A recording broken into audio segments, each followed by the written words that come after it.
Entonces por aquí encontramos el material y ahora, si me permiten, ahí vamos a valernos aquí de una pizarra virtual para explicar, para ayudarnos, ¿no?, con el respectivo tema.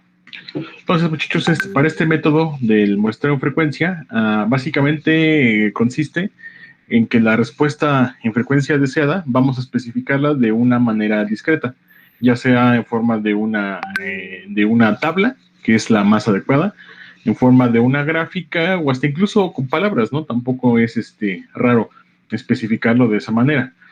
De tal forma, muchachos, que entonces mi respuesta en frecuencia HD de omega, ahora lo voy a especificar en una forma, discreta. De tal manera, chicos, que si nosotros suponemos una situación como en la que voy a dibujarles aquí en la pizarra, vamos a poner que este es mi respuesta en frecuencia, este es omega, y este de aquí sería h de omega.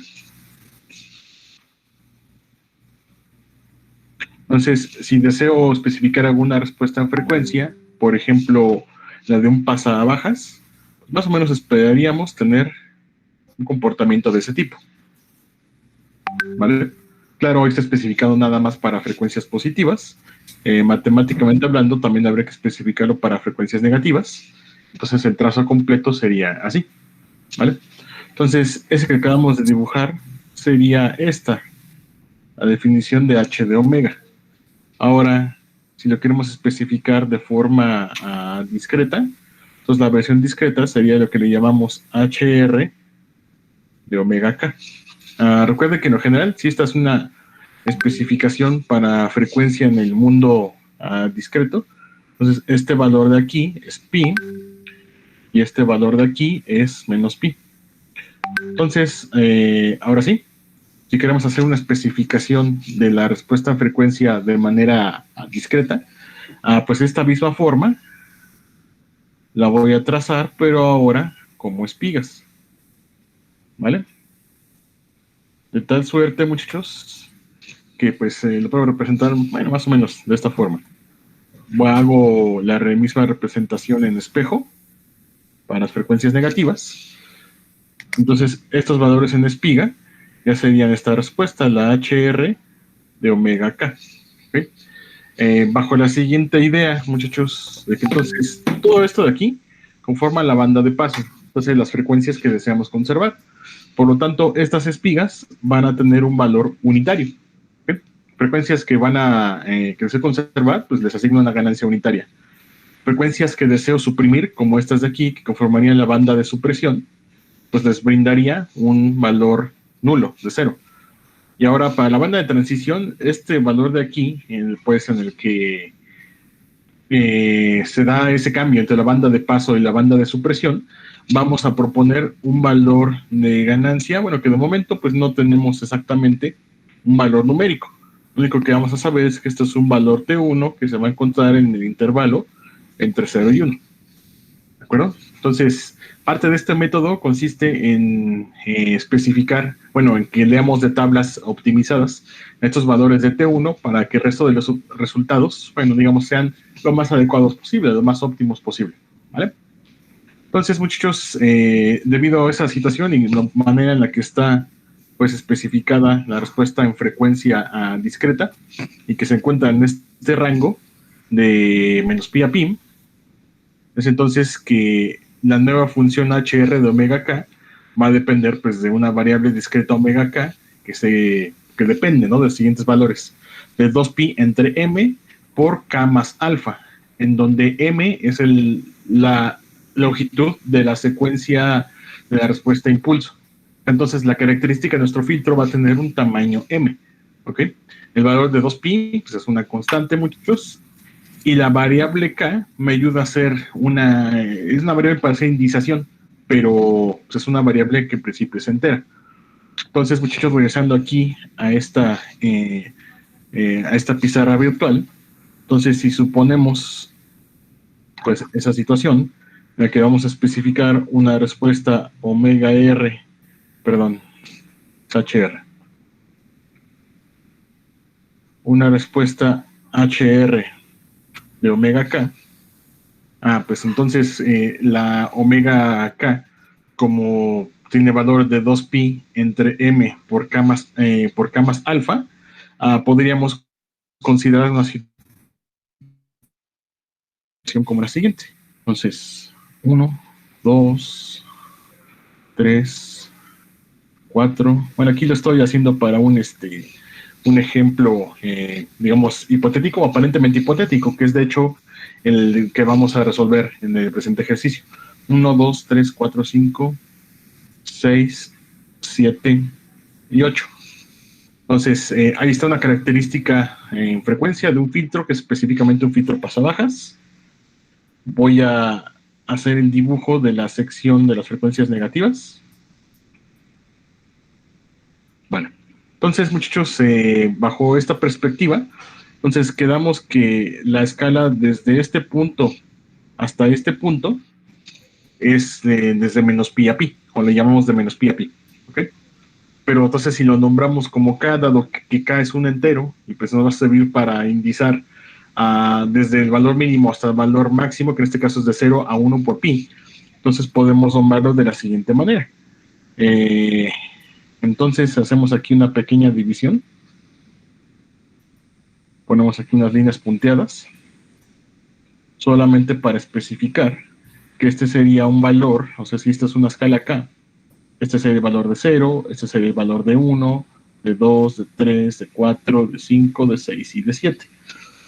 Y para el eje negativo, pues aquí sería menos 1, menos 2, menos 3, menos 4, menos 5, menos 6 y menos 7. ¿De acuerdo? Entonces, ese es el caso para la variable k. Ahora, en este punto en particular, el valor de alfa sería igual a 0, porque si observamos aquí en el presente documento, la variable que ayuda a, digamos, a decir cuántos pedazos, secciones de omega k son los que vamos a tomar, es la variable k, porque la variable k es un número entero. Pero alfa pues, es un valor constante que nada más es 0 o solamente es un medio. Entonces, el valor de alfa aquí en este caso, se puede observar que es alfa igual a 0.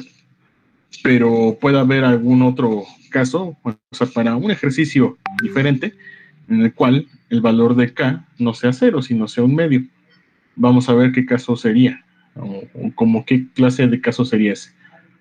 Entonces, vamos a suponer que aquí hago de nuevo los trazos correspondientes con los valores de k igual a 1, k igual a 2, k igual a 3, etc. Y ahora voy a dibujar entonces las espigas de la ganancia en el caso de que alfa sea igual a un medio. Entonces, se presentaría una situación hipotéticamente hablando como esta. ¿Vale? Entonces, el valor de las espigas, o sea, no se encuentra ni en el 0 ni en el 1, sino se encuentra en la mitad, exactamente, en el valor de un medio. ¿De acuerdo? Ahora, si cuentan aquí cuántas espigas hay, tenemos 1, 2, 3, 4, 5, 6, 7, 8, 9, 10. ¿Okay? Entonces, para este caso son 10 espigas, muchachos. Para el caso anterior, que pues técnicamente hablando es el del ejercicio que vamos a hacer, vamos a contarlas. Son 1, 2, 3, 4, 5, 6, 7, 8, 9, 10, 11, 12, 13, 14 y 15. Entonces, pues técnicamente hablando, cuando el tamaño de la secuencia de salida es impar, le corresponde un valor de alfa igual a 0. Y cuando el tamaño de la secuencia de salida es par, le correspondería un alfa igual con un medio. Aunque pues en las tablas de donde vamos a obtener nuestra respectiva información, creo que no considera esa situación. Bueno, que esa debería ser la situación que estrictamente se debería presentar, pero también les da información de valores impares cuando alfa es igual a 0.5. Es un poco contradictorio, pero bueno, así la fuente original brinda esa información. ¿De acuerdo, chicos? Entonces, para que pues en su momento no nos hagamos bolas con ese asunto de que si alfa es 0 o si alfa es igual a un medio. De cualquier manera, es un dato que o les va a anunciar categóricamente el enunciado del problema o se puede observar de la gráfica. ¿De acuerdo? Entonces, si tenemos una espiga como esta, que se encuentra exactamente situada en el 0, ya automáticamente estamos hablando de que es un valor de alfa igual a 0. ¿Vale? Entonces, vamos ahora sí a ver el enunciado de nuestro respectivo problema. Bueno, antes de comenzar a darle solución al problema, vamos a mencionar así de forma general cómo es que se le da solución a estos enunciados de diseño. Entonces, a partir de la especificación de la respuesta en frecuencia HR de omega K, se tiene que aplicar el método para encontrar la respuesta de impulso H minúscula de N. ¿Okay? Entonces, para poder aplicar ese presente método, muchachos, pues básicamente tenemos que hablarnos de algunas fuentes de información, que son, pues en primera instancia, tablas de valores optimizados para los valores de ganancia en la banda de transición. Posteriormente tenemos que verificar una tabla de fórmulas que son las que como tal resuelven el método. ¿Sí? Entonces, muchos las bandas de valores optimizados de ganancias para bandas de transición es esta de aquí. Es una captura directamente del libro de Proakis Manolakis. Entonces, para fines de solución de problemas dentro de la materia, estas tablas son suficientes. Ahora, si quisieran, por ejemplo, una versión más extendida, una tabla completa, ¿no? Con más valores, pues sin problema la podemos encontrar en esta referencia original, en el artículo de Rabiner de 1970. ¿Okay? Entonces, bueno, insisto, me gusta decir que no es viejo, es clásico, ¿no? Un artículo clásico de 1970 en el cual pues se presenta la versión en extenso de todos estos valores, ¿de acuerdo? Entonces, aquellos valores T1 de la banda de transición, de aquí los vamos a sacar, y en un momento cuando ya veamos el enunciado del problema a resolver, pues ya va a quedar explicado cómo se utiliza esta presente tabla. Entonces, chicos, he explicado lo anterior. Esta es la tabla de los valores numéricos optimizados, y esta sería la tabla de fórmulas. ¿Okay? Entonces, vamos a continuar viendo el ejercicio y ya con base en la solución de ese ejercicio particular, vamos a poder ir revisando, ¿no? Cuáles son los aspectos de las tablas. Entonces, chicos, para ello aquí está el ejemplo. Se desea diseñar un filtro simétrico con longitud 15, alfa igual a 0 y que satisfaga la siguiente respuesta en frecuencia. Entonces aquí ya nos dio casi todos los datos. Nos dio el tamaño de la longitud de salida. Entonces dice que es 15, por lo tanto m es igual a 15. Nos especificó el valor de alfa, categóricamente, que es un 0. Y la respuesta en frecuencia, pues nos la brindó de manera funcional o de manera gráfica. ¿Okay? Entonces, muchachos, si revisamos la presente gráfica, observen que nos da nada más la porción positiva desde 0 hasta 7. Pero como sabemos que el espectro de amplitud es una representación par, entonces la misma información se encuentra en espejo en las frecuencias negativas. De hecho, esta información de aquí es exactamente la que habíamos propuesto, ¿no? En esta presente gráfica. Observen que entonces tenemos desde 0 hasta K igual con 7. La misma información se encuentra en espejo en las frecuencias negativas. Entonces, pues de aquí queda claro que si el valor de m es igual a 15, entonces espero obtener 15 espigas repartidas en todo el ancho del espectro. ¿De acuerdo? Entonces aquí se observa otra vez que alfa es igual a 0. Entonces el tip, si la espiga cae exactamente en el valor de 0, entonces alfa es igual a 0.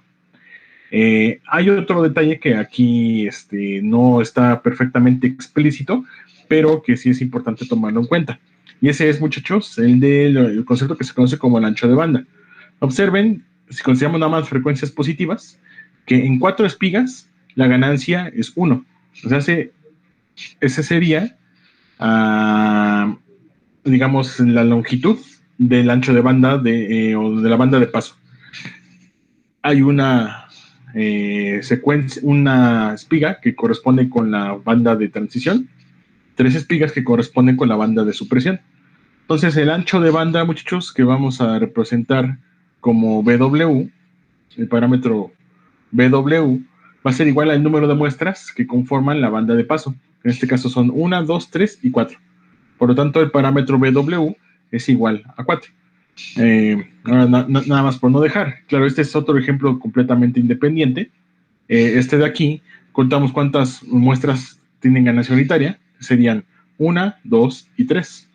Entonces, en este ejemplo en particular, pues esa parte, el ancho de banda es igual a 3. Y aquí, bueno, podemos obtener cuánto vale M, ya habéis contado, ¿no? 1, 2, 3, 4, 5. M es igual a 10. Entonces, ahí ya obtuvimos los parámetros de esa respuesta en frecuencia deseada, que, pues, bueno, corresponde con otro problema. El que nos interesa es este, ¿vale?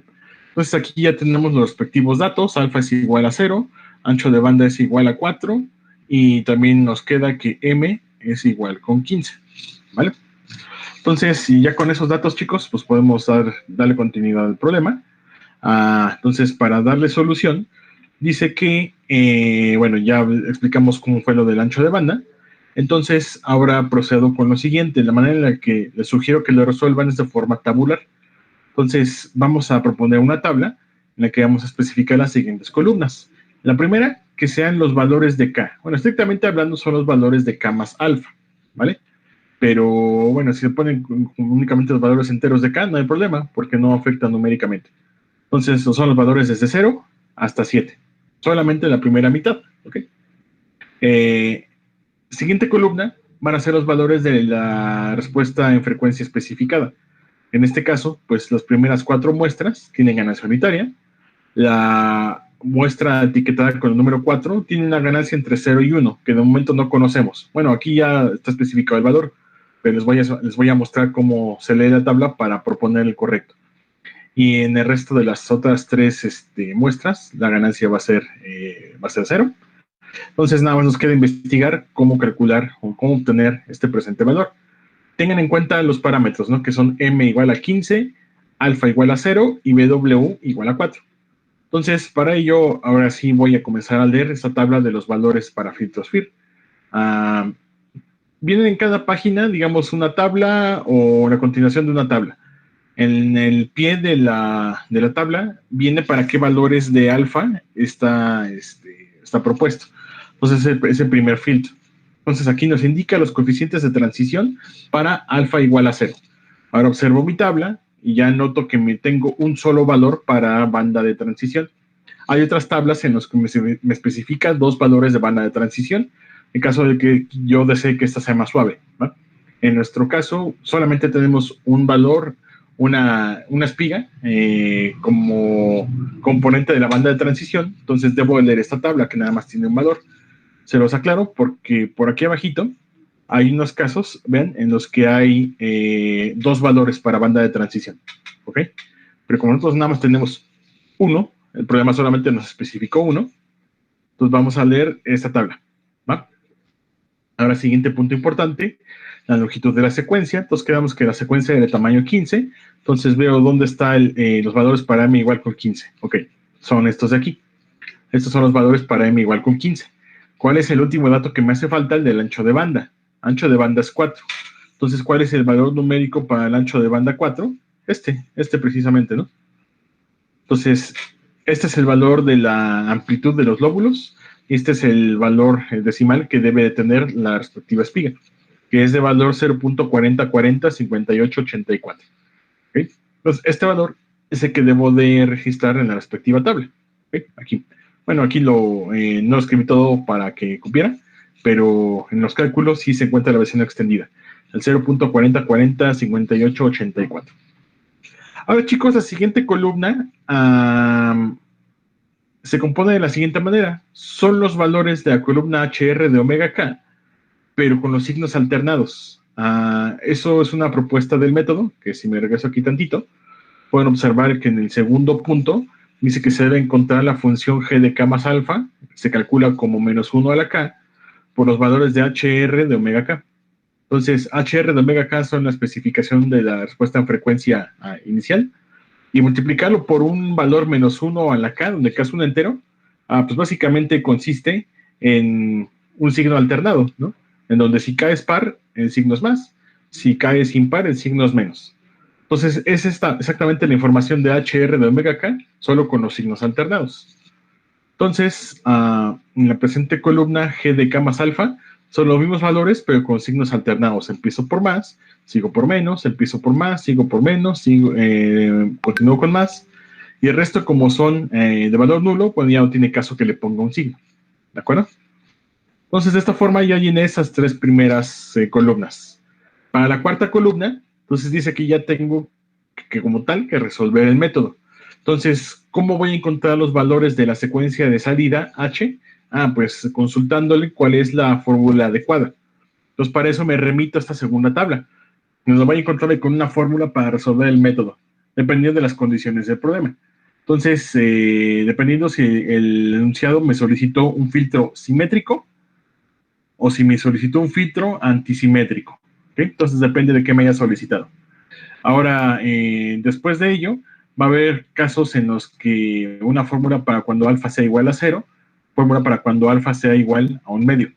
Y también en algunos va a haber una pequeña diferencia en el caso de que m sea par o de que m sea impar, ¿vale? En nuestro caso particular, entonces es un filtro simétrico, entonces le voy a hacer caso a la primera mitad de la tabla. Segunda consideración a tomar en cuenta el valor de alfa. Entonces, como el valor de alfa es igual a 0, me resulta que la fórmula de mi interés es esta, la primerita. ¿De acuerdo? Entonces, esta fórmula de aquí, muchachos, es la que voy a emplear para resolver el método. Vamos a echarle un vistazo más o menos de qué va. Entonces, esta h de k, se observan, entonces, si depende de una variable k, entonces quiere decir que es una fórmula como iterativa, ¿no? Que tengo que estar aplicando para cada valor de k. ¿Okay? Entonces, esto va a ser igual a 1 sobre m es un valor constante, que multiplica a la constante g de 0 más 2 veces una sumatoria. Esta sumatoria tiene como argumento los valores de la función g multiplicado por un coseno cuyo argumento del coseno es un factor 2pi por p entre m por k más 1/2, ¿vale? Entonces recuerden que m es una constante, no cambia bajo ninguna circunstancia. P es la variable que indica tanto este argumento como la muestra que tomamos de P, de G, perdón, y P pues es exactamente la variable que me controla la sumatoria, ¿vale? Ahora este segundo término, K más 1/2, recuerden que K es la variable que indica a H. Por lo tanto, para cada valor de H que calculemos, H de 0, H1, H de 2, en todos los cálculos de ese presente H, este valor de aquí no va a cambiar. O va a ser 0, o va a ser 1, o va a ser 2, pero bueno, no va a cambiar en todos los términos de la sumatoria. Entonces, ¿qué procede, muchachos? Voy a aplicar esta fórmula para cada valor de K en mi tabla. Entonces me regreso a ver. Esta es mi tabla. Tengo 8 valores de K desde 0 hasta 7. Entonces en cada uno de ellos voy a aplicar esa presente fórmula sustituyendo el respectivo valor de K. Observen que aquí originalmente iba K, así como de este lado también iba una K. Ahí en ese caso fue sustituido con 0, ¿no? Porque recuerden que esto es H de K. Para el siguiente renglón, que K es igual a 1, entonces es H de 1, y en el interior del coseno aquí tengo un valor de 1 más 1/2.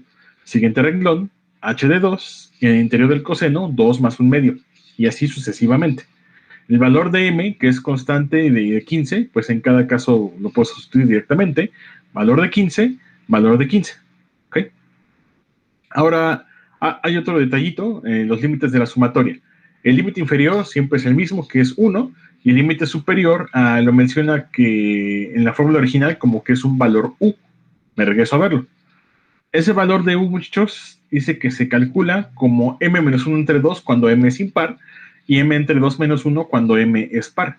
Entonces, ese valor de m, muchachos, básicamente, ese valor de u, perdón, básicamente me indica cuál es la mitad del tamaño del vector h, ¿no? O del vector hr de omega k, ¿ok? Porque se van a cumplir las siguientes condiciones. A ver, ¿dónde estoy? Aquí está. Entonces, así como lo vimos en esta figura de aquí, muchachos, si el total de mis muestras son 15, ¿no? Ya le contamos.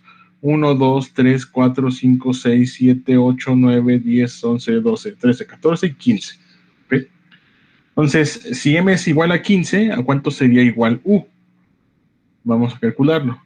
Entonces, u sería igual a m menos 1 entre 2, porque es impar, ¿no?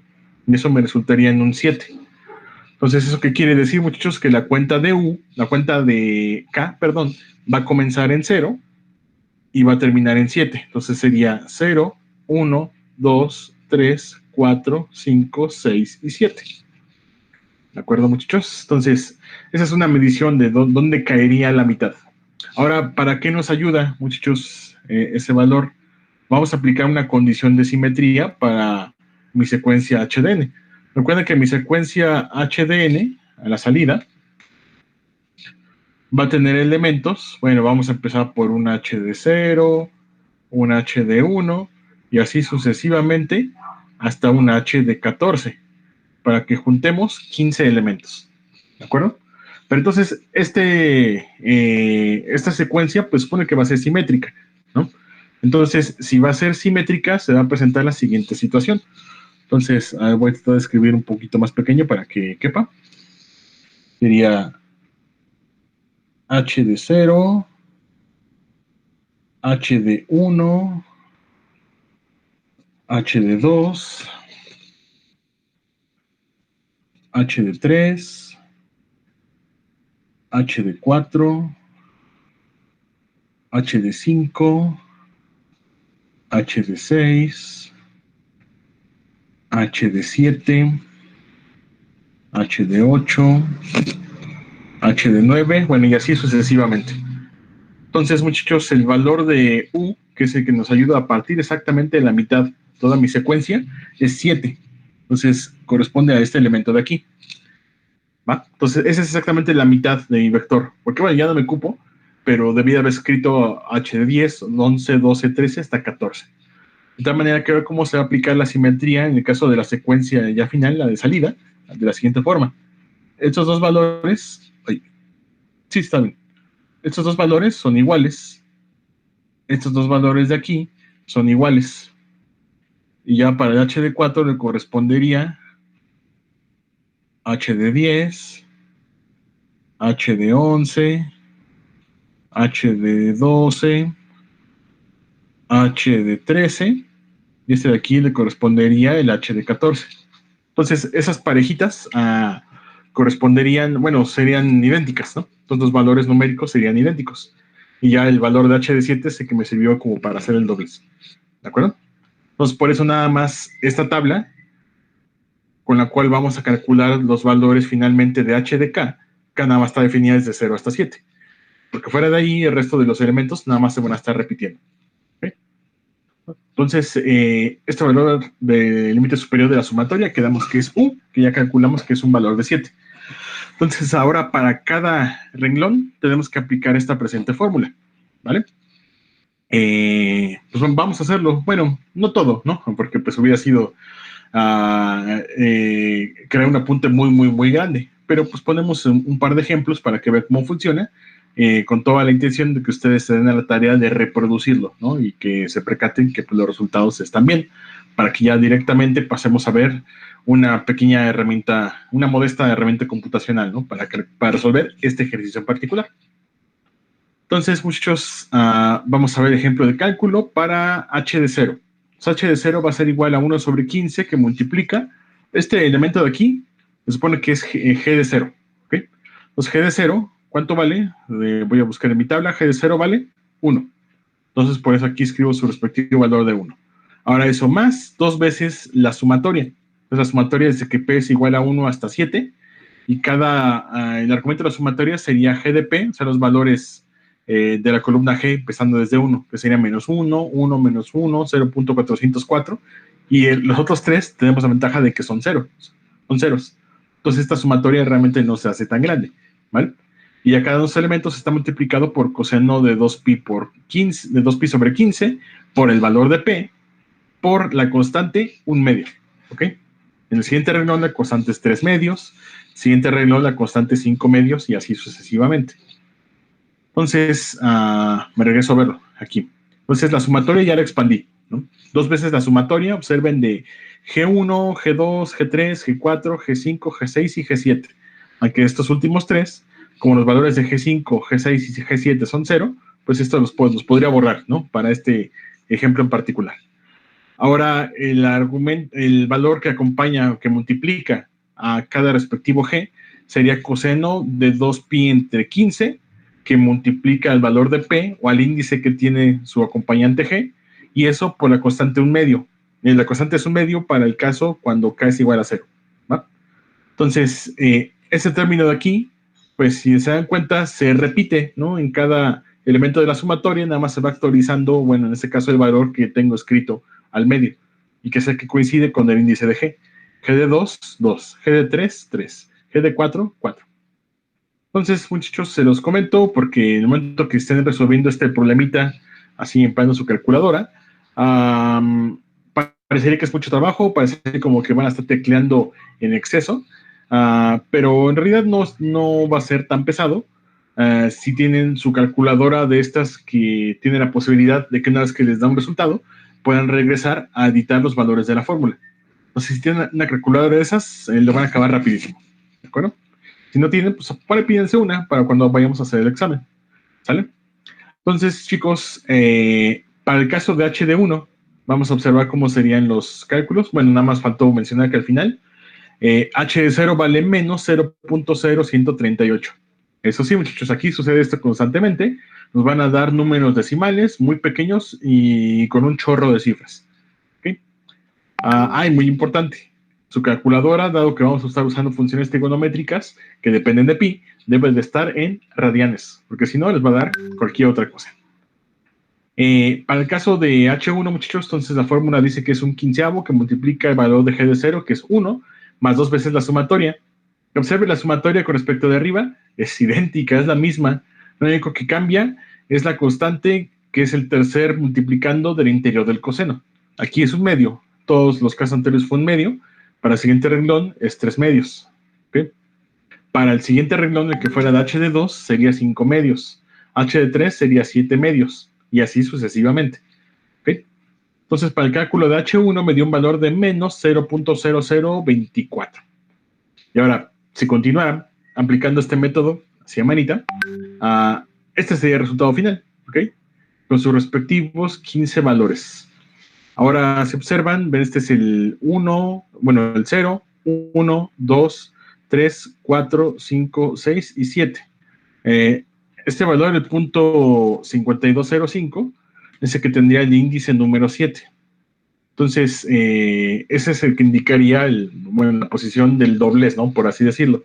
Entonces, sus vecinos son iguales, los extremos son iguales, los extremos son iguales, debido a la condición de simetría. ¿De acuerdo? Entonces, chicos, esta sería la solución al diseño de un filtro FIR empleando el método del muestreo en frecuencia. ¿Okay? Entonces, es sumamente importante interpretar bien los parámetros indicados por el problema. ¿Va? Si el problema les indica de manera categórica y numérica cuál es el valor de alfa, cuál es el valor de BW y cuál es el valor de M, ya está listo el problema. Ya nada más es empezar a arrancarse con los cálculos. ¿De acuerdo? No sé si hay alguna duda, chicos, hasta aquí, alguna pregunta.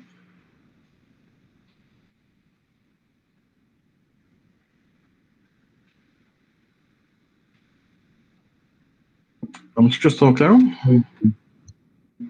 Okay. Todo bien, profe. Perfecto, gracias, chicos. A continuación quiero mostrarles un código, bueno, que ya lo tienen en su poder, pero me gustaría explicar cómo es que fue constituido, porque es el de la solución computacional de este presente ejercicio. Entonces vamos a revisarlo, muchachos. Vamos a introducir los datos. M es igual a 15, dato del problema. Alfa es igual a 0, dato del problema. BW es igual a 4, dato del problema. T1, bueno, lo adquirí de las tablas. Es exactamente el valor que les comentaba, 40, 40, 58, 84. Ahora, ¿qué procede? Vamos a calcular el valor de U. Bueno, aquí se comprueba si es número par o número impar. Bueno, aquí ya sabemos que es impar, ¿no? De cualquier manera, está el código para hacerlo de forma automática. ¿Okay? Entonces, siguiente punto, voy a crear un vector de ceros para definir mi respuesta en frecuencia deseada HK. ¿Ok? Va a tener como tamaño, pues, U más 1 unidades, para que sean, pues, 8 elementos. Va a ser la especificación solamente de la parte positiva. ¿Ok? Entonces, ya que los especifique con ceros, bueno, aquí está, digamos, la versión introducida a manita.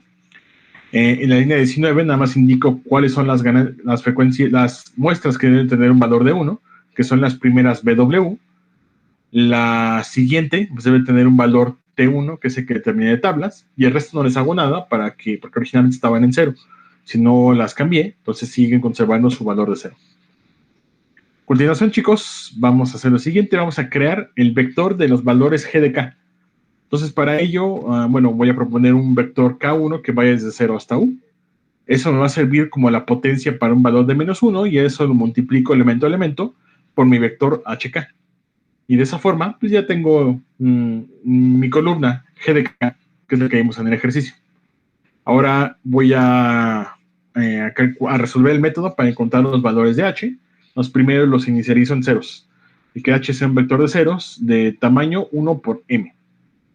Ahora, la aplicación del método, aquí se hizo como tal, de manera iterativa, ¿no? En ciclo for. Vean cómo la hice, muchachos. Pues básicamente es la implementación literal de la fórmula, ¿okay? Que es H de K. Les recuerdo que para el caso de las variables K, comenzó en 0 y terminó en U. Entonces, si son para fines de operaciones, la K no le hago nada. Pero si son con fines de indexación, debo de sumarle un 1 porque el primer elemento de un vector en MATLAB es 1. Entonces, muchachos, la fórmula, pues insisto que es idéntica. H de K es igual a 1 entre M, que multiplica al valor de G de 0, entonces equivaldría a G de 0, por 2 veces la sumatoria de G de P por el coseno de 2pi entre M por P por K más un medio. Esa es así como tal la fórmula, ¿no? Vamos a ver cómo fue que la hice. Entonces implementé la suma, muchachos, de los valores de G de K, y eso lo multipliqué por los valores del coseno, ¿ok? Y ya en el argumento del coseno, pues está 2 por pi, esto sería el vector de los valores de M, el vector de los valores de P, perdón, esta es la constante M, y esta sería la sección que falta en término K más un medio, que está en el interior del argumento del coseno. Y ahora, como este nada más está calculado desde 0 hasta U, el resto de los coeficientes, los que son el coeficiente H8, 9, 10, así hasta el 14, los calculo por simetría, de esta manera. ¿Okay? Pues ahí están calculados por simetría. Después, bueno, nada más le escribo H para que puedan visualizar los valores numéricos que estén correctos. Y finalizo obteniendo la respuesta en frecuencia mediante el comando frexz. Bueno, aquí he hecho así de esa forma. Y aquí abajo también mediante el comando frexz, pero me gusta desplegarlo en la versión no en decibeles, sino en la versión decimal, para compararlo visualmente con la especificación de la respuesta en frecuencia inicial, la del problema. Entonces, bueno, si no hay alguna duda con esta explicación o con alguna instrucción en particular, vamos a ver el resultado que nos arroja. Entonces, muchachos, primero estos son los valores numéricos. Observen que coinciden, ¿no? Los dos primeros coinciden. Menos 0.01138. Aquí está menos 0.010, menos 0.0138. El otro es menos 0.0024. Aquí está. Bueno, y ya el resto de ellos son los que vienen aquí anotados, ¿no?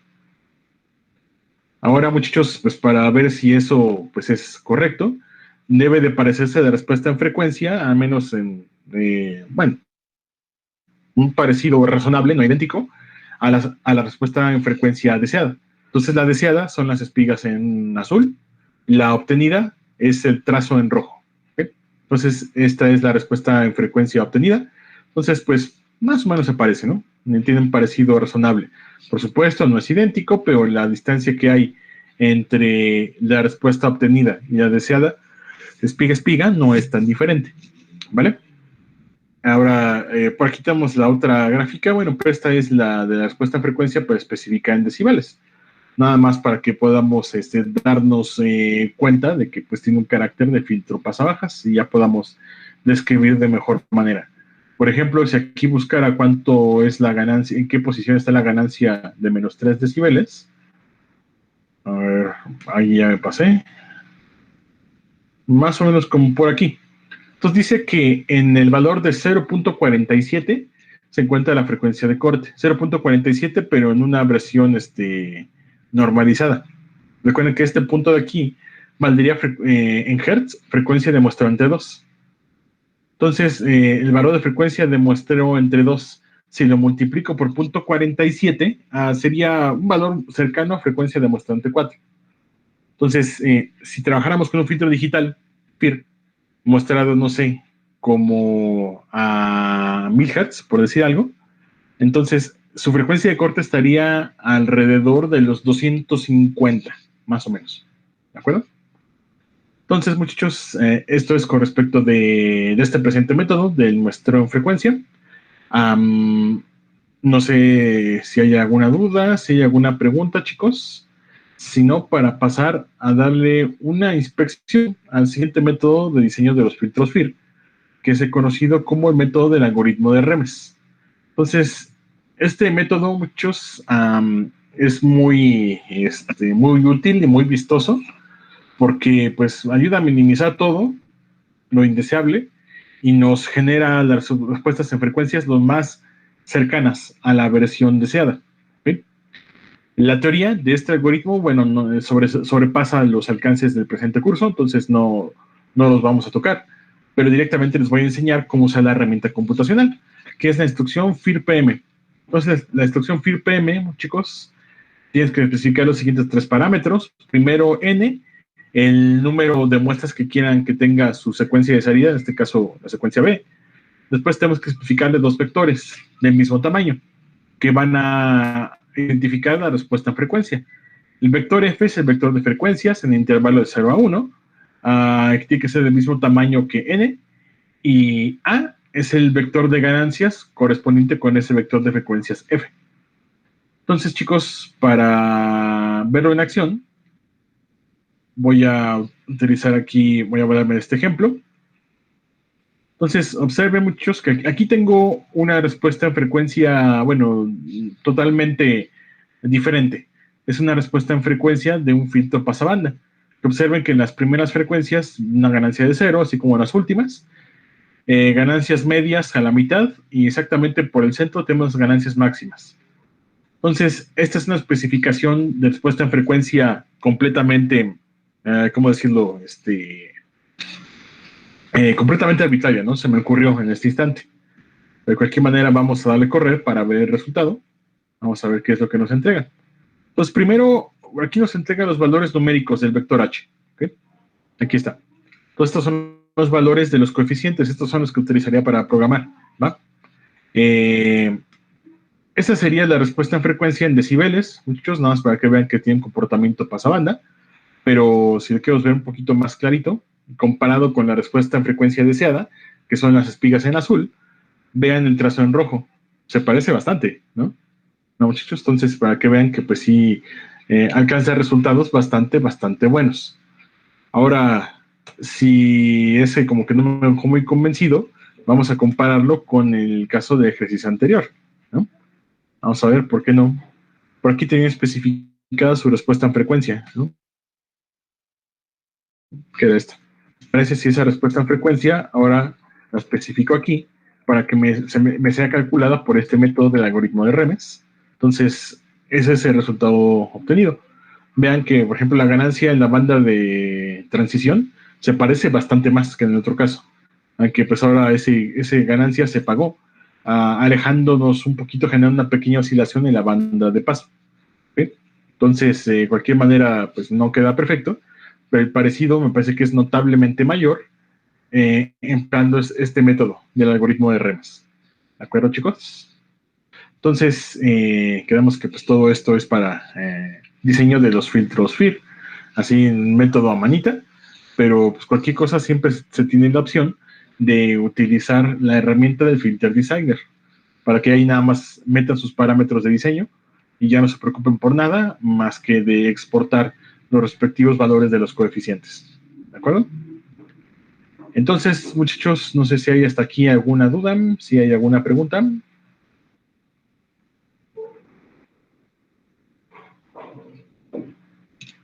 ¿No? Bueno. No, profe, todo bien. Ok, perfecto, muchas gracias. Entonces, nada más por no dejar, bueno, ahí dando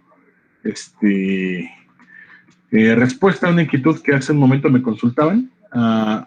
sobre cómo poder importar los filtros, pero que quede presente aunque le apliquen una operación de clear all, por ejemplo, ¿no? Entonces, una opción sería, pues, a lo mejor tener el código, digamos, a manita, para crear su respectivo filtro, ¿ok? Porque esta interfaz de Filter Designer, claro, o sea, es una interfaz gráfica, pero ¿qué tiene por dentro? Pues los mismos códigos de MATLAB, ¿no? Entonces, hay forma de crear esos diseños utilizando instrucciones de MATLAB, pero es que, bueno, no me agrada tanto enseñárselos así porque, pues, es muy lento, ¿no? Tienen que estar enseñando la instrucción para cada tipo de filtro. Entonces, yo prefiero mostrarles la siguiente situación, el siguiente caso. Entonces, vamos a suponer, de nueva cuenta en el ejercicio del ejemplo filtrado FIR, vamos a enseñar un filtro FIR, otro tipo de filtro FIR, ¿vale? Entonces, vamos a darle un segundo a lo que avienta la interfaz gráfica. Ok, perfecto. Entonces vamos a pedirle a un filtro FIR, a ver, vamos a especificarle que lo haga de un orden no muy grande, un orden 8. Entonces la frecuencia de muestreo para este ejercicio era de 500. Frecuencia de muestreo de 500. Aquí la idea era filtrar una señal de 10 Hz. Entonces le voy a pedir, puedo ajustar los siguientes parámetros: la frecuencia de paso que sea de 8 y la que definitivamente se detenga sea la frecuencia de 12. Entonces vamos a picarle en diseñar y vamos a ver la respuesta que nos arroja. Bueno, de momento no tenemos alguna así como que muy, muy clara que cumplir, ¿no? Entonces, este es el respectivo resultado. Entonces, la atenuación en frecuencias altas igual y no es la mejor, ¿no? Porque pues utilizamos el primer filtro que nos vino a la mente. Puede que sea una buena opción, puede que no, pero bueno, ya obtuvimos algo, ¿no? Entonces, este filtro, que insisto, puede no ser el mejor, pero el objetivo es mostrar cómo exportarlo, no comparar desempeño de filtros. Entonces, aquí ya generamos nuestro filtro, ya le podemos dar en exportar, ¿no? Entonces, si le pico en exportar, ok, entonces puedo hacerlo de la manera que vimos en la clase pasada, exportándolo como coeficiente y, por ejemplo, ahí con un nombre, que sea mi filtro FIR, voy a poner mi filtro FIR ejemplo, ¿vale? Entonces ya lo exporté y aquí ya quedó grabado.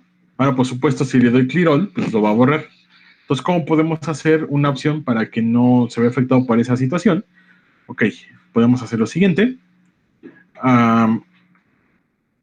Le doy clic derecho a este elemento aquí en el workspace y le pico en Save As. ¿Okay? Entonces, ya una vez que le piqué en Save As, le pongo un nombre. Vamos a poner que le pongo el mismo nombre, ¿no? Mi filtro FIR ejemplo. Entonces ya le doy guardar. Y bueno, hasta ahí quedó la situación, ¿no? Pero ahora si le doy Clear All, obviamente va a desaparecer todo aquí lo del workspace. Sin embargo, ese filtro ya lo tengo aquí grabado, ¿no? Vamos a ver dónde se grabó, es este. Mi filtro FIR ejemplo. Entonces podemos hacer lo siguiente, muchachos. Si ya lo guardé, vamos a usar los siguientes comandos, que sea load, el nombre del elemento, que es mi filtro FIR ejemplo. De hecho, si lo ejecuto aquí en la línea de comandos, observen que inmediatamente vuelve a aparecer este elemento, que fue el que se había borrado, ¿no? Entonces, otra vez lo quito, para que vean que todo true y no fake. Y vamos ahora, considerando que todo tiene el mismo nombre, y una vez que lo cargué, ahora lo voy a igualar a mi variable h. Observen que aquí no hay nada en el workspace. Entonces le doy correr. Y ven, de cualquier manera me arrojó resultados. Insisto que no estamos comparando desempeño de filtro, porque este filtro sí fue un poco pobrecito, ¿no? Pero lo importante del asunto es que pues, sí arrojó un resultado, ¿de acuerdo? Entonces, este resultado, bueno, no hubo necesidad de copiar valores y nada, solamente lo guardé, mi filtro exportado, lo guardé y después lo mandé llamar de esta forma. ¿Okay? Entonces, esa es una manera, muchachos.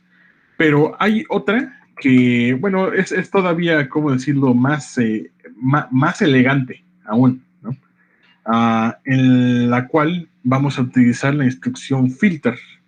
Entonces, por ejemplo, aquí nosotros hicimos el filtro mediante esta forma, ¿no? Con la convolución. ¿Estamos de acuerdo? Voy a cargar otra vez mi filtro. Ok. Pues ahí ya apareció. Lo voy a guardar en H. Ahí está. Entonces, ya tengo disponible mi filtro. Y quedamos que aquí hice el respectivo filtrado empleando esta instrucción. ¿Ok? Pero ahora vamos a hacerlo no con la instrucción de comp, porque quedamos que comp solamente, solamente sirve para los filtros FIR. Ahora voy a utilizar otra instrucción muy elegantiosa, que es filter. En la instrucción filter, muchachos, ¿cómo opera? Especifico, siempre se me olvida el orden. Vamos a consultarlo en la ayuda, pero hay que especificar tres cosas. La señal a filtrar, coeficientes del numerador y coeficientes del denominador. ¿De acuerdo? Entonces, muchachos, para ver exactamente cuál es el orden, bueno, déjenme consultar la ayuda. Pues disculparán, no me sé todo de memoria. Entonces es, coeficiente del numerador, denominador y luego la señal. Vale. Entonces, en este caso, coeficiente del numerador son los valores en H. Denominador, como es un filtro FIR, pues va a ser un 1. Y la señal a filtrar se llama Y ruido. Entonces, ya, es que no hay variable Y ruido. Déjenme crearla. Aquí está. Pues ahora sí. Le pido que la filtre, así ya la filtro. Ahora, nada más para graficar, vamos a ver cómo fue el resultado. Visto que, pues, no, igual y no es el mejor, ¿no? No se olvidó cerrar estas primero. Ahora sí. Entonces, no es el mejor filtro, muchachos, pero ese es el resultado de la señal filtrada. ¿Ok? Ahora, esta instrucción filter va a servir para hacer el filtrado de señales así offline, cuando ya la tenemos toda, pero de manera genérica. No importa si es un filtro FIR o si es un filtro IR. ¿Qué necesito conocer? Nada más los coeficientes del numerador y coeficientes del denominador. Ok. Ahora, esa opción, pues no, a lo mejor tampoco me gusta mucho, ¿no? Por la razón que sea. Ok. Vamos ahora, voy adelantándome tantito. Voy a crear otro filtro. ¿Qué les parece que ahora voy a crear un filtro IR? ¿Vale? Un filtro IR, ¿qué les parece que ahora sea un filtro IR del tipo Chebyshev, ¿no? Por decir algo. De un orden no muy grande, vamos a ponerle un orden 2. ¿Ok? Entonces, ese filtro de orden 2, que está muestreado a 500 Hz que damos, vamos a ponerle su frecuencia de corte a unos 12 Hz. Vamos a pedirle que nos lo diseñe. Conste que no hemos visto nada de diseño de filtros IR todavía, ¿no? Pero ya puedo usar la herramienta para crearlos sin bronca. Vean, aquí está su respectiva respuesta en frecuencia. Entonces, muy bonita, ¿no? Muy elegante. Puedo aquí revisar cuáles son los valores de los coeficientes, ¿no? Entonces, aquí están los coeficientes del numerador, los coeficientes del denominador y un valor de ganancia. ¿Sí?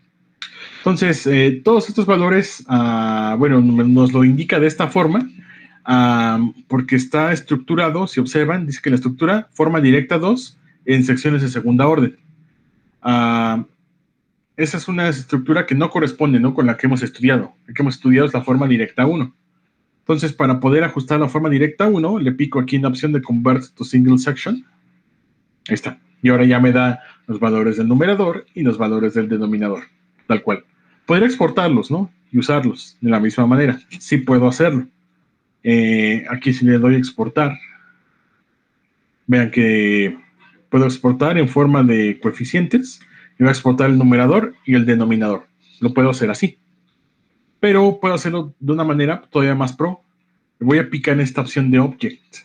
Entonces, si lo exporto como objeto, entonces va a ser un ente de programación que ya va a contener en su interior mucha información. Contiene en su interior atributos y tiene métodos, ¿no? Desde el punto de vista de la programación orientada a objetos. Entonces, este objeto de tipo filtro, muchachos, contiene toda la información para poder realizar el filtrado de una señal, pero pues, ya hecho de manera pues, profesional, ¿no? Si lo quieren ver así. Voy a exportarlo bajo el nombre de MyEarFilter. Le doy Export. Ok, ya me lo creo aquí, MyEarFilter. Entonces, ahora puedo repetir esta operación de filtrado. Nada más le especifico el filtro y sobre qué señal lo voy a aplicar. ¿Okay? Vamos a ver un segundito. Esperando que no, ojalá no se haya metido al revés. Bueno, vamos a ver. Ok, entonces sí lo metí bien. Entonces filtro y señal a filtrar. Ahora voy a pedir que me la grafique. Y este es el resultado. Vean, filtró muy bien, ¿no? Y con un segundo orden. ¿De acuerdo, chicos? Entonces los efectos son más pronunciados en los filtros IR. ¿De acuerdo? Y ya de esa manera quedó ejemplificado, ¿no? El uso de la instrucción filter. ¿De acuerdo? Y cómo podemos exportar los filtros empleando Filter Designer, ya sea en forma de coeficientes o ya sea en forma de un objeto. ¿Ok? Cuando no quieren estarse peleando con que si son coeficientes o no, expórtelo como objeto y igualmente le va a hacer el filtrado. ¿Okay? Digamos que esa es una manera cuando lo que les interesa es el resultado final. ¿Okay? Cuando lo que interesa es tener la señal filtrada y no quieren preocuparse por ningún otro detalle, expórtenlo así como un objeto. ¿Okay? Y de hecho, sucede la misma situación. O sea, yo puedo este objeto guardarlo y luego mandarlo a llamar con la instrucción del load. ¿De acuerdo? ¿Cómo ven, chicos? ¿Todo claro? ¿Todo uno me va siguiendo? ¿Hay alguna duda?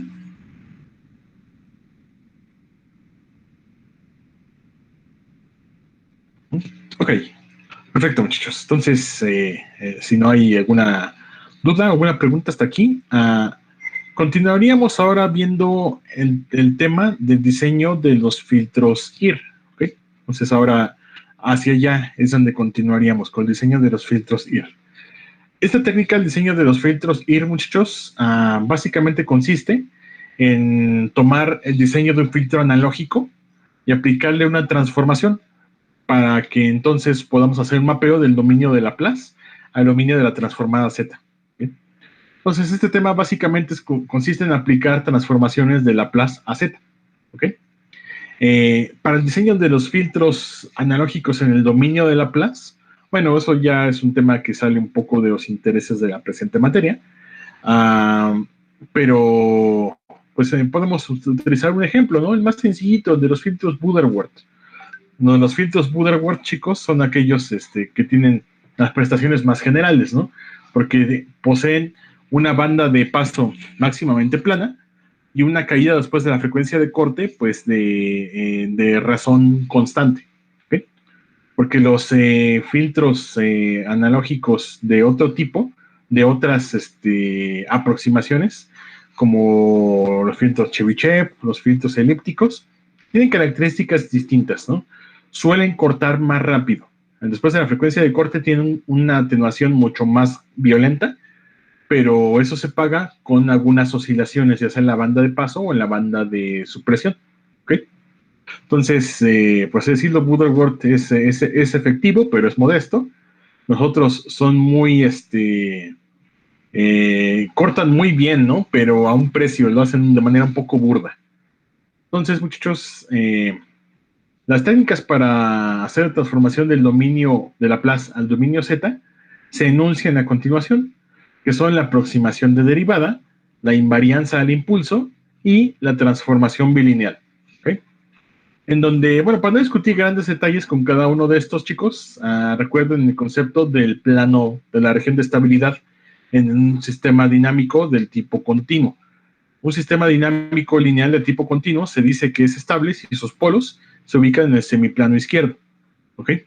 Entonces, en los sistemas discretos, en los sistemas dinámicos discretos, la región de estabilidad es el interior de un círculo unitario. Entonces, para observar cuál es el efecto de esas transformadas, se hace un mapeo de la región de estabilidad en el dominio continuo al dominio discreto. Entonces, por la técnica de la aproximación en derivada, el semiplano izquierdo, la estabilidad se mapea a este pequeño círculo. ¿Okay? Recuerden que el externo es el que hace la referencia a un círculo unitario. Entonces, muchachos, debido a este fenómeno, los filtros digitales calculados por la aproximación de derivada solo van a funcionar bien aquellos del tipo pasabajas y algunos del tipo pasabanda. La transformación por forma de la invarianza de impulso, chicos, hace mapeos de una subbanda del semiplano izquierdo al interior de todo el círculo unitario, pero la subbanda superior también se mapea al interior del círculo unitario. Entonces ahí provoca ciertas ambigüedades, de tal forma, muchachos, que la invarianza al impulso solamente va a ser efectiva para ciertos tipos de filtros pasabaja o pasabanda. En cambio, la transformación bilineal, el mapeo es perfecto, de tal suerte que todo el semiplano izquierdo en el dominio de Laplace se mapea al interior del círculo unitario en el dominio Z. ¿Va? Por lo tanto, la transformación bilineal va a ser el estándar dorado para el diseño de filtros digitales. ¿Okay? De filtros digitales del tipo IR. ¿Okay? Entonces, chicos, la transformación bilineal consiste en la siguiente sustitución. En donde veamos S, vamos a cambiarlo por un valor de 2 entre T por 1 menos Z a la menos 1 sobre 1 más Z a la menos 1, lo que equivale a 2 entre T por Z a la menos 1 entre Z más 1. En donde este valor de T es una constante, muchachos, que se conoce como el factor de alabeamiento. Ese factor de alabeamiento es una forma, un parámetro que ayuda a caracterizar esa transformación que hay de la frecuencia analógica a la frecuencia digital, que no tienen un comportamiento lineal bajo esta transformación. Pues tiene un comportamiento del tipo tangencial. Entonces, esta es la ecuación que relaciona ambas frecuencias, tanto la analógica como la digital. Entonces, especificando para el caso de un filtro pasabajas o pasaltas, la frecuencia de corte, o para un pasabandas, la frecuencia de resonancia, se puede calcular este factor T. Y a ese factor T lo sustituimos en esta expresión y ya podemos proceder, ¿no?, con la respectiva transformación hecha del dominio Laplace al dominio Z. Entonces, ¿qué es lo que nos haría falta, chicos? Pues conocer las funciones de transferencia en el dominio de Laplace. Ahora, pues eso es todo un tema, ¿no? Es todo un tema esa situación. No hago gran hincapié aquí en la presente materia, y solamente me interesa tomar el ejemplo más sencillo, ¿no?, que es el de los filtros Butterworth. Entonces, el ejemplo de los filtros Butterworth, chicos, bueno, aquí les especifico, bueno, hablamos un poquito más acerca de las aproximaciones de filtros. En caso de los filtros Butterworth, aquí les especifico cómo cómo crear filtros pasabajas de tipo Butterworth de orden 1, 2, 3 o 4 o superior, con frecuencia de corte de 1 radián sobre segundo. Ok, todos van a decir, pero eso nada más aplica para pasabajas y para frecuencias de corte de 1 radián sobre segundo. ¿Qué pasa si quiero otro tipo de filtro? Ok. Entonces, para ello vamos a recurrir a esta tabla de transformaciones entre filtros analógicos. Y ya una vez que hayamos obtenido la respectiva función de transferencia en el dominio de Laplace, aplicamos transformación bilineal para ahora sí obtener al final nuestra función de transferencia en el dominio Z. Aquí viene un ejemplo, ¿no?, en el que ya al final se obtiene esta respectiva función de transferencia, partiendo de una función de transferencia en el dominio de Laplace, a la cual se le aplicó la transformación bilineal. Y de hecho, a este ejercicio en particular, bueno, hay forma de que con la herramienta de Filter Designer lo podamos diseñar para que veamos que numéricamente coinciden los resultados. ¿Vale? Para ver el detalle de estos cálculos, chicos, ¿les parece bien si lo hacemos la próxima sesión? Para que lo podamos ver con calma y puedan consultarme en caso de que tengan dudas de la tarea o que haya alguna duda con el proyecto o lo que se necesite. ¿De acuerdo, chicos? Entonces, bueno, el tema del diseño de los filtros empleando la herramienta del Filter Designer, ya la hemos abordado, entonces este tema ya está visto. Nada más nos falta completar, ¿no?, el diseño por la técnica de la transformación bilineal. Lo vemos la próxima clase y también atiendo dudas y consultas. ¿De acuerdo, chicos? Entonces, si de momento no hay algo más que tratar, alguna duda o alguna pregunta, aquí se cierra la presente sesión Nos vemos el próximo martes. ¿De acuerdo, chicos? Entonces, ¿nadie quiere preguntar algo? ¿Nadie quiere consultar?